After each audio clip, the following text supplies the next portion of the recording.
Halo, selamat malam pemirsa. Apa kabar Anda malam hari ini? Selamat berbuka puasa untuk Anda yang menjalankan ibadah puasa untuk hari ini. Dan pemirsa, saya Rizka Indah kembali hadir ke hadapan Anda dalam program Top 2 iNews. Kalau kita lihat pemirsa, belakangan ini bencana alam atau musibah banjir marak sekali terjadi di Indonesia, di beberapa wilayah yang ada di Indonesia.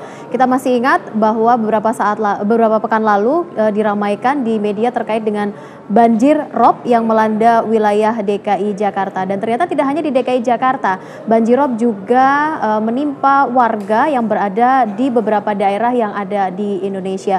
Kita akan mencoba untuk membahas pada malam hari ini dalam program Talk to iNews terkait dengan fenomena alam dan seperti apa sebenarnya penanggulangan dari banjir rob dan juga gelombang tinggi yang terjadi di Indonesia pada saat ini.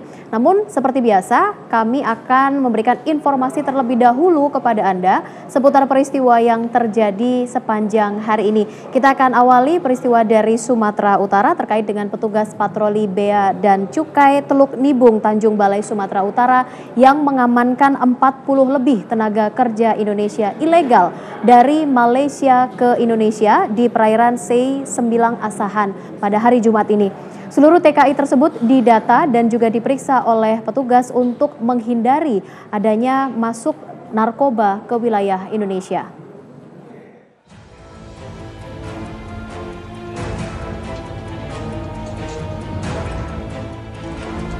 Sebanyak 40 lebih tenaga kerja Indonesia ilegal dari Malaysia yang masuk ke wilayah Tanjung Balai, Sumatera Utara diamankan petugas patroli Laut Bea dan Cukai Teluk Nibung Jumat pagi.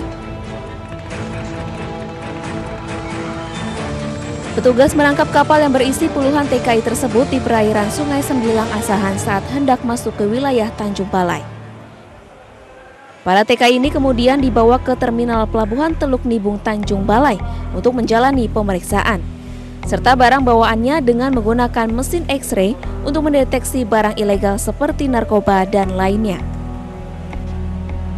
Petugas juga mengamankan nahkoda untuk menjalani pemeriksaan lebih lanjut.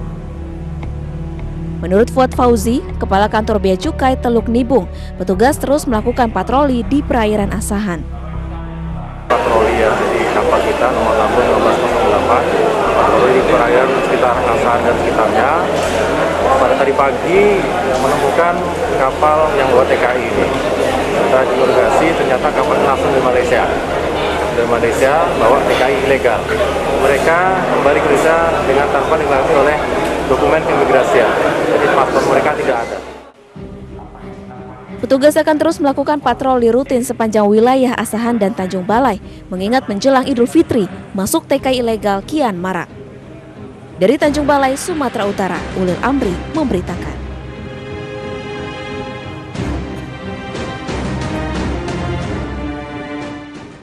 Ke Jakarta, pemirsa, pemerintah kota DKI Jakarta bersama Badan Pengawas Obat dan Makanan atau BPOM melakukan sidak atau razia makanan di pusat makanan atau jajanan berbuka puasa yang terletak di kawasan Pasar Bendungan Hilir atau Benhil, Jakarta Pusat.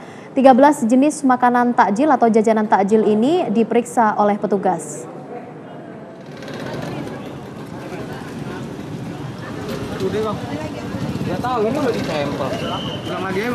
Makanan ini diteliti kemudian untuk diuji apakah mengandung bahan berbahaya atau tidak.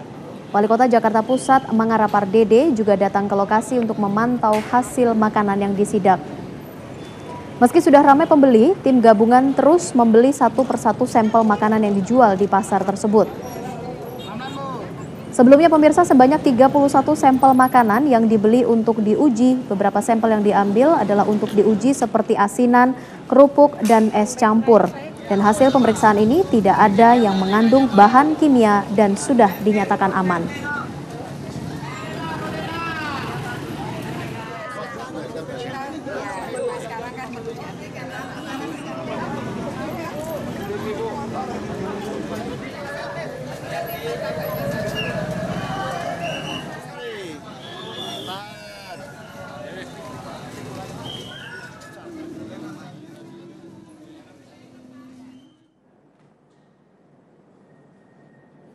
Ya, pemirsa, mantan Presiden Susilo Bambang Yudhoyono hari ini menggelar acara buka puasa bersama di kediamannya di Cikeas, Bogor. Dan rencananya mantan Presiden SBY yang juga ketua dari Partai Demokrat ini akan memberikan pidato politiknya.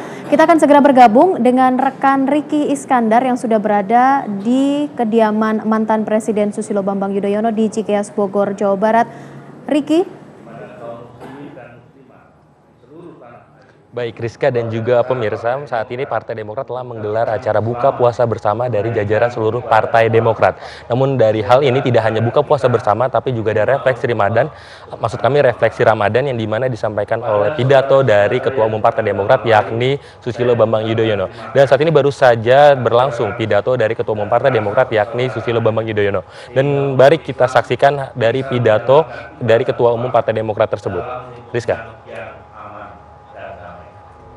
Sebagai umat manusia, kita diajarkan untuk saling berlomba dalam kebaikan dan kebajikan. Allah Subhanahu wa Ta'ala berfirman, "Demi masa, sesungguhnya manusia dalam kerugian, kecuali orang-orang yang beriman dan beramal soleh, dan saling berwasiat dalam kebenaran dan saling berwasiat dalam kesabaran." Al-Quran surat ke-103 Al-Asri.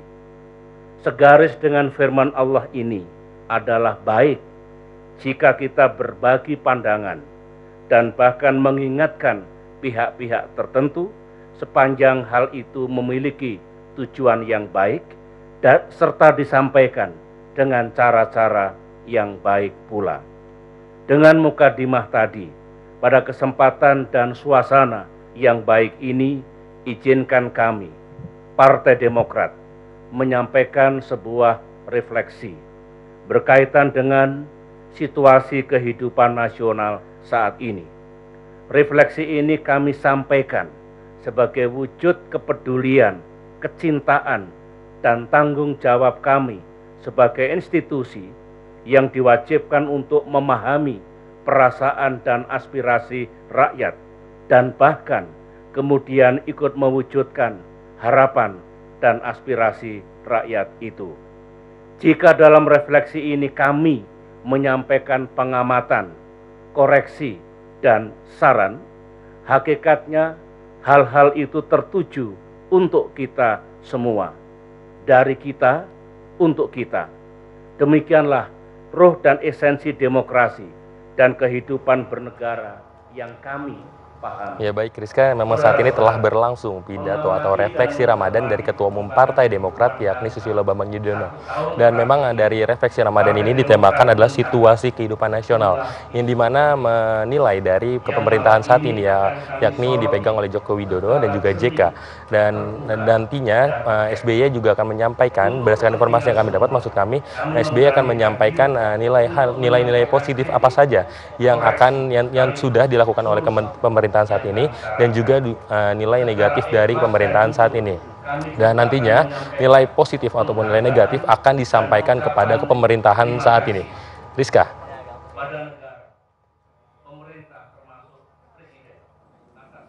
Ya baik, Riki Iskandar pemirsa melaporkan langsung dari Cikeas, Bogor, Jawa Barat. Terima kasih Riki, selamat bertugas kembali. Dan pemirsa, kita beralih ke berita lain terkait dengan bencana yang terjadi di wilayah Indonesia. Di hari keempat pencarian korban banjir bandang di Kabupaten Banyumas, Jawa Tengah akhirnya membuahkan hasil. Korban yang merupakan salah satu dari 5 orang pencari ikan ini diterjang banjir bandang.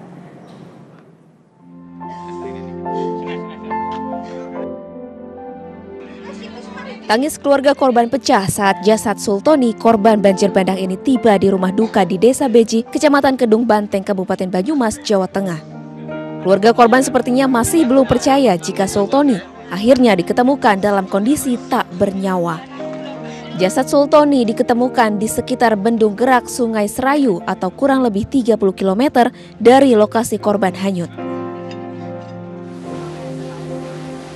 Sultoni hanyut terbawa banjir bandang pada 4 hari yang lalu saat mencari ikan bersama 4 temannya.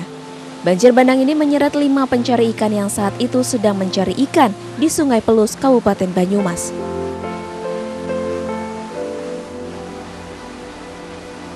Pasien menyampaikan bahwa ada penemuan mayat. Setelah kami cek, ternyata betul itu sesuai dengan informasi, sesuai ciri-ciri yang korban yang atas nama Sultoni yang dari Beji. Kemudian kami dari Musbika dan perangkat desa setempat ngecek, ternyata betul. Yang kami lakukan evakuasi bersama dengan dari BPD dan dari unsur-unsur yang lain. Kemudian kami bawa ke rumah duka.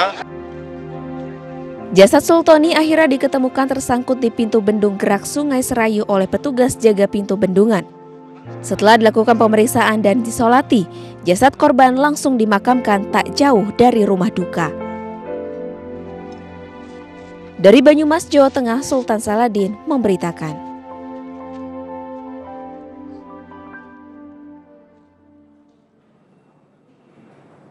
Sementara itu pemirsa, rob atau banjir air laut pasang melanda pesisir Kota Agung, Kabupaten Tangamus, Lampung. Musibah rob ini merusak rumah warga dan juga perahu-perahu yang sedang bersandar.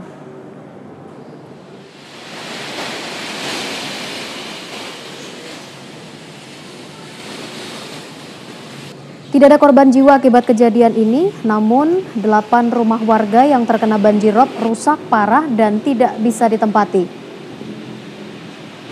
Selain rumah, juga ada 3 perahu yang rusak terhempas gelombang pasang. Para korban yang rumahnya rusak berat tersebut telah mengungsi ke rumah tetangga dan juga kerabatnya. Kejadian gelombang pasang ini sudah 2 kali terjadi sejak akhir Mei lalu. Pemerintah Kabupaten Tanggamus, Lampung melalui Dinas Sosial dan BPBD sudah meninjau dan memberikan bantuan kepada korban banjir rob. Pemkab Tanggamus menghimbau kepada seluruh masyarakat wilayah pesisir pantai untuk selalu meningkatkan kewaspadaan terhadap ancaman gelombang pasang yang tinggi.